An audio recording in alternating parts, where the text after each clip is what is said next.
Good evening and welcome to Global Focus, your trusted source for international developments and urgent humanitarian updates.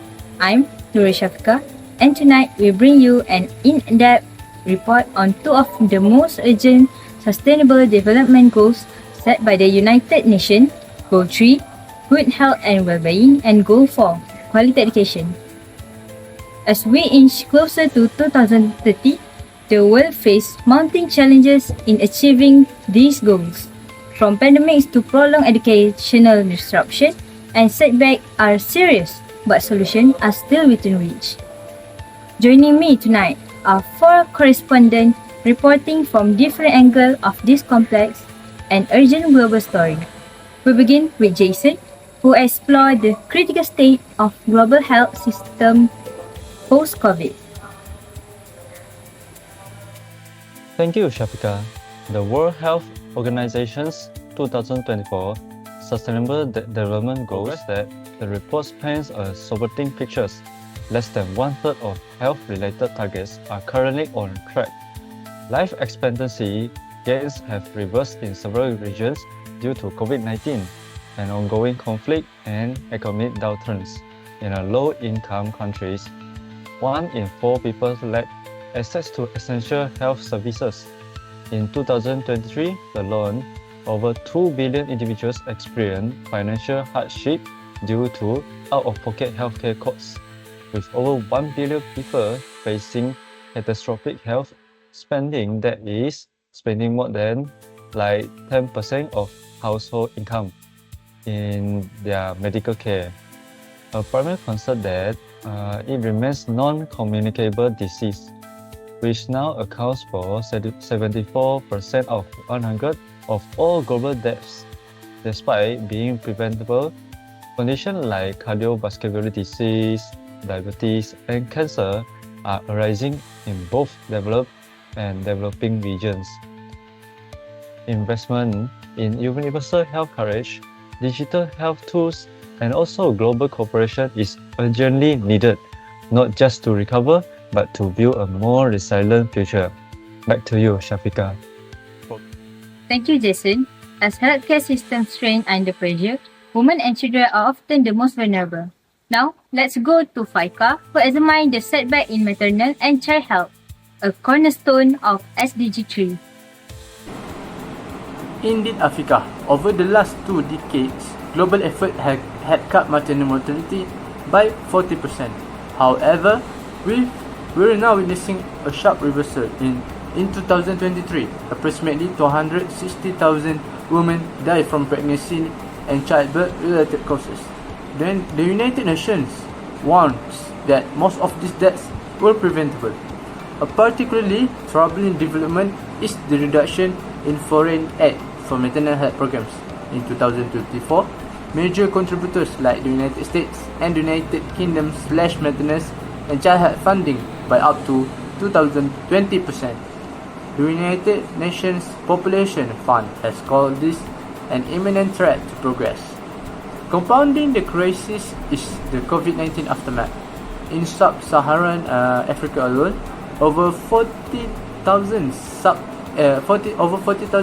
additional maternal deaths were recorded during the pandemic period due to overwhelmed system and interrupted access to services. Access to midwife, rural clinics, and gender-sensitive care remains inadequate in many parts of Asia, Africa, and Latin America.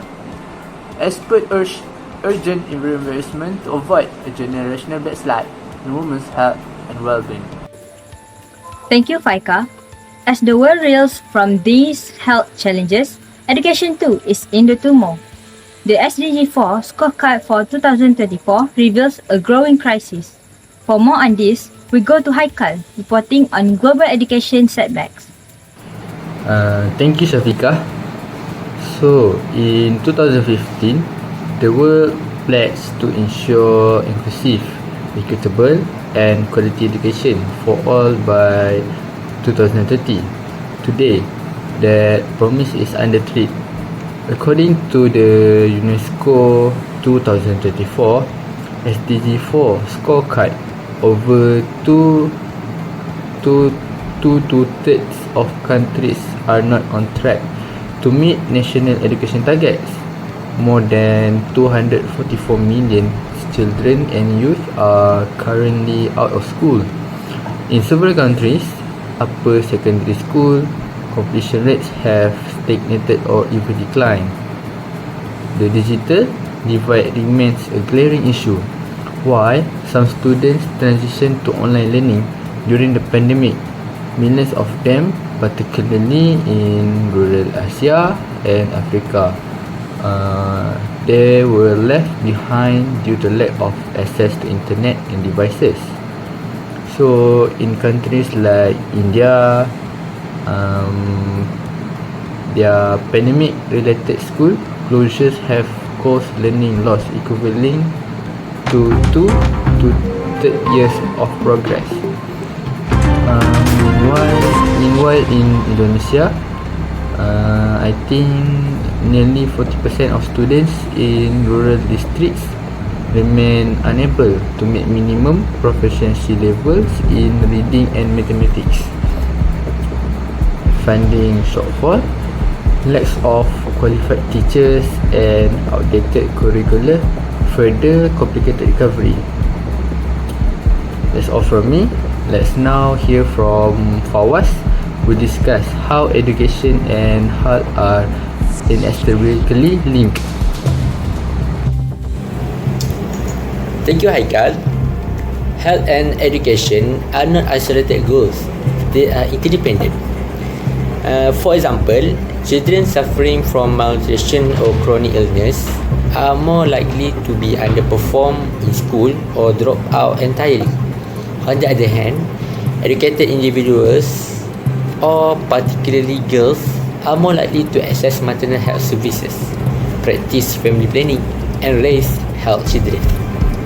A 2022 paper published in the International Journal of Educational Development highlight that we must repair the broken interlinkage between SDG 3 and SDG 4. Health education in school, integrated school meals, and routine vaccination within the school system are low-cost, high-impact strategies. In China, reform have focused on health education symbiosis by integrating mental health and physical education programs directly into public schooling. Meanwhile, in Vietnam, target investment in health education in minority communities has improved vaccination and literacy rates simultaneously. Experts are calling for cross-sector